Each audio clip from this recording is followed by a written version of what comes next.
Patel agro services या YouTube चॅनलला आपलं सर्वांचं स्वागत। आज आपण जाणून घेणार आहोत की केळी पिकावर येणारे रोग हे किती प्रकारचे असतात, म्हणजे रोगांचे प्रकार किती।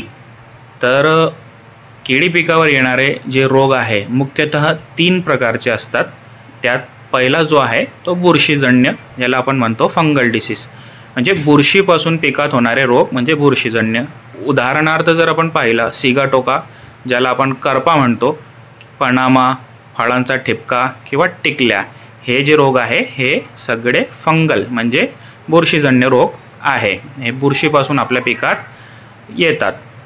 2 नंबरला जे रोग आहे ते आहे जीवाणूजन्य, म्हणजे की जे जीवाणूपासून बॅक्टेरियापासून आपल्या पिकात येतात। त्याचं जर उदाहरण पाहायला जर आपण गेले तर मोको रोग, झॅन्थोमोनास विल्ट किंवा बॅक्टेरियल सॉफ्ट रॉट, हे जे रोग आहे हे बॅक्टेरियल आहे। 3 नंबरला असतं विषाणूजन्य, म्हणजे जे की व्हायरसपासून आपल्या पिकाला होतात, म्हणजे विषाणूजन्य व्हायरल। तर याचे जर आपण उदाहरण पाहायला गेले तर बनाना बंची टॉप व्हायरस BBTV किंवा बनाना ब्रॅक मोझॅक व्हायरस किंवा कुकुंबर मोझॅक व्हायरस, जे की आपल्या क्षेत्रात सगळ्यात जास्त येतं CMV। तर मित्रांनो, पुढच्या व्हिडिओमध्ये आपण ह्या रोगांबद्दल सविस्तर माहिती जाणून घेणार आहोत की हे रोग आल्यावर आपल्याला तर माहिती आहे की आपल्याला काय करायचं असतं, म्हणजे कंट्रोल मेजर।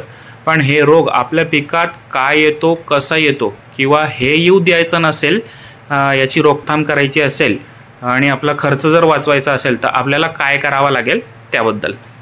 धन्यवाद मित्रांनो।